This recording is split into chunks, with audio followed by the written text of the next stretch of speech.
হাই everyone, কি খবৰ? আজি হ'ল মঙলবাৰ আৰু 2026 চনৰ আজি 6 তাৰিখ। আজি মই আলহী দুটামান মাতিম বুলি ভাবিছোঁ, মাতিছোঁ ইতিমধ্যে। আৰু মই ভ্লগটো আৰম্ভ কৰিছোঁ। মই বহুত দিন ধৰি মোৰ চেনেলটোত একো দিয়া নাই, কিবা মই পাহৰি যোৱাৰ নিচিনা হৈছে। সেইকাৰণে ভাবিছোঁ আজিৰ পৰা আকৌ নতুনকৈ ষ্টাৰ্ট কৰিম। বহুত বেছিকৈ দীঘলীয়া নকৰোঁ, তথাপিতো যিখিনি দীঘল হয় এইখিনি আজিৰ দিনটোৰ অকণমান পৰিৱেশ আপোনালোকৰ লগত শ্বেয়াৰ কৰি যাবলৈ চেষ্টা কৰিম, যদিহে নাপাহৰোঁ। গতিকে আপোনালোকে চাব মোৰ আজিৰ এই ভ্লগটো। গতিকে এয়া আমাৰ জানমণি কিবা কিবি কৰি আছে। প্ৰথম অলপমান ফ্ৰাইড ৰাইচ ইহঁতে বনাই খাব, তাৰপিছতে মই এতিয়া অৱশ্যে সময় হৈছে 10:30মান হৈছে। ৰন্ধা বঢ়াৰ কামত পূৰা লাগি যাব পৰা সময় হৈছে। মই একাপ চাহ খাই লৈছোঁ। প্ৰথম চাহকাপ খাই উঠি মই এতিয়া ষ্টাৰ্ট কৰিছোঁ ভ্লগটো।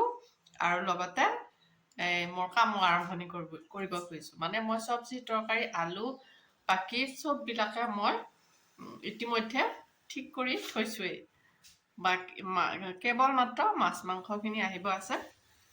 আৰু মাছ মাংসখিনি অহাৰ লগে লগে মই সেইটো ৰন্ধা বঢ়া কামত লাগি যাম। এতিয়া গাখীৰ গৰম কৰি আছোঁ।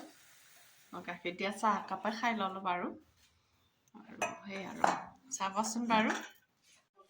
এয়া চাওক, যোৱাকালি আমাৰ আলহী মাতা আছিল আৰু ৰাতিপুৱাৰ ভাগত কেইটামান ভাত ইহঁতে খাই ল'ব লাগিবতো।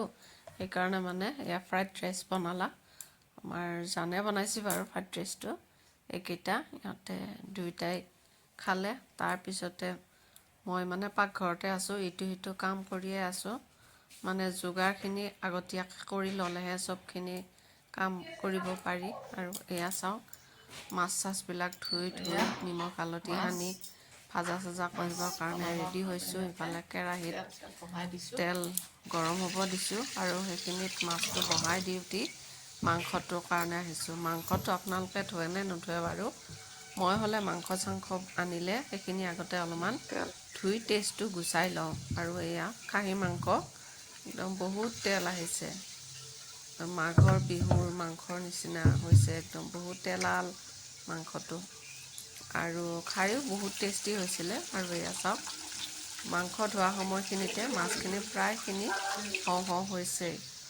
আৰু এনেকুৱাকৈয়ে ইটো সিটোকৈ বহুতখিনি কিবা কিবি বনালোঁ। তাৰপিছতে পোলাও বনাইছিলোঁ, তলতে লৈছোঁ। যিহেতু যিমান ঠাই হ'লেও ঠাইৰ নাটনি হয়েই সময় হ'লে, যেতিয়া আলহী বন্ধু আহিব। আৰু মাছ ভাজিলে এপ্ৰনখন মাৰি ল'ব লাগে, নহ'লে কাপোৰ চাপোৰত গোটেই তেলৰ ছিটিকনিবিলাক পৰে। সেইকাৰণে সেইখন মাৰি লৈছোঁ আৰু তলত বহি লৈছোঁ। সিদিনাখনে যোৱাকালি বহুত ঠাণ্ডাও পৰিছিলে, বহুত ঠাণ্ডা। আৰু সেইকাৰণে কাপোৰ কানি একদম পূৰা পিন্ধি লৈ উঠাৰ পাছতো ঠাণ্ডা কমা নাই।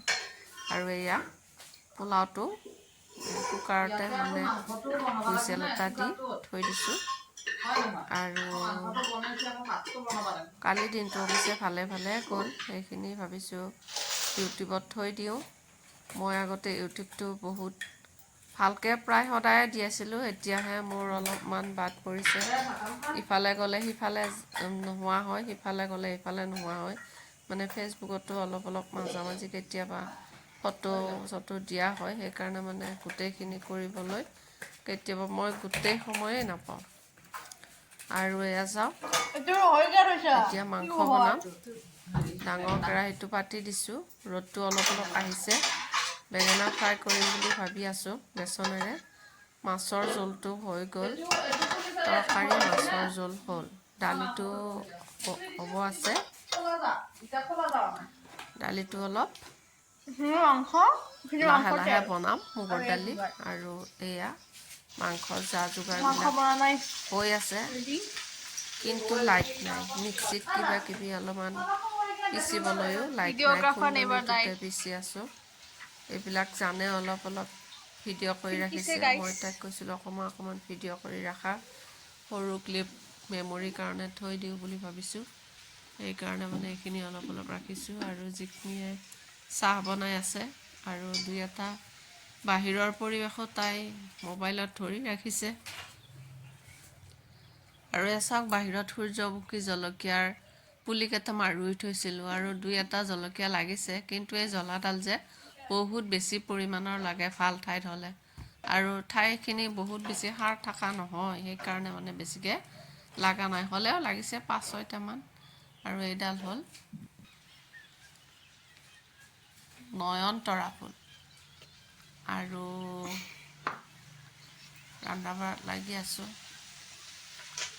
দুইটাই ইহঁতেও সহায় কৰি আছে বাৰু। পিঁয়াজখিনি মিক্সিত পিচি ল'ম বুলি, গ্ৰেভিটো সোৱাদ বহুত বেছি ভাল হয়, কিন্তু কি হ'ল জানেনে, লাইটে নোহোৱা হ'ল। লাইট নোহোৱাৰ কাৰণে পিঁয়াজখিনি তেনেকুৱাকৈ মাংসটো বনাব লগা হ'ল, মানে মিক্সিত পিচি দিব নহ'ল। আৰু এইফালে বাহিৰত এটা পখিলাই দেখোন উৰি ফুৰি আছে, সেই পখিলাটো চাওকচোন বাৰু।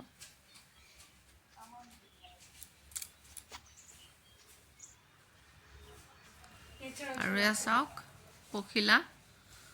আৰু মানে বাহিৰৰ পৰিৱেশটো একচুৱেলি ভালেই লাগে, ইফালে ঠাণ্ডাৰ বতৰ আৰু ৰ'দ দি আছে, ৰ'দত থাকি বহুত ভাল লাগে। তেনেকুৱাকৈয়ে দিনটো বহুত ব্যস্ততাৰ মাজেৰে পাৰ হৈ গ'ল আৰু ভালে ভালে গৈছে। এইখিনি আপোনালোকৰ লগত শ্বেয়াৰ কৰোঁ, লগতে ভিডিঅ' আকাৰত থৈও দিলোঁ, আপোনালোকে চাবচোন। যদি ভাল পায় লাইক এটা কৰিব, মই অকণমান উৎসাহ পাম লাইক কৰিলে। আৰু সেয়ে এইখিনি মাংসটো হৈ গ'ল। মাংসটো একচুৱেলি প্ৰেছাৰ কুকাৰত বনাইছোঁ দেই, ভাজি লৈ উঠি কুকাৰত দিছোঁ, 6-7টামান হুইচেল দিলোঁ। আৰু এয়া এটা সৰু ভিডিঅ' মই পাহৰিছিলোঁ, কিন্তু ভিডিঅ'টো জানে আকৌ কৰি থৈ দিলে, এইটোৱে মানে ৰাখিব পাৰিছোঁ। গতিকে আজিলৈ ইমানতে এৰিছোঁ। আকৌ নতুন বস্তু আনি পেলাই মৰম যেতিয়া কৰা যাব, মানে ইহঁত বহুত সাংঘাতিক হেৰি হয়, নেচাৰৰ কাৰণে ইহঁতক মানে পাহৰিব নোৱাৰি।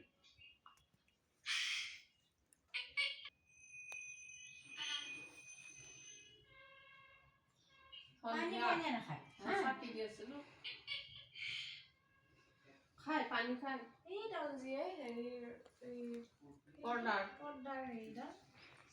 ষ্টিক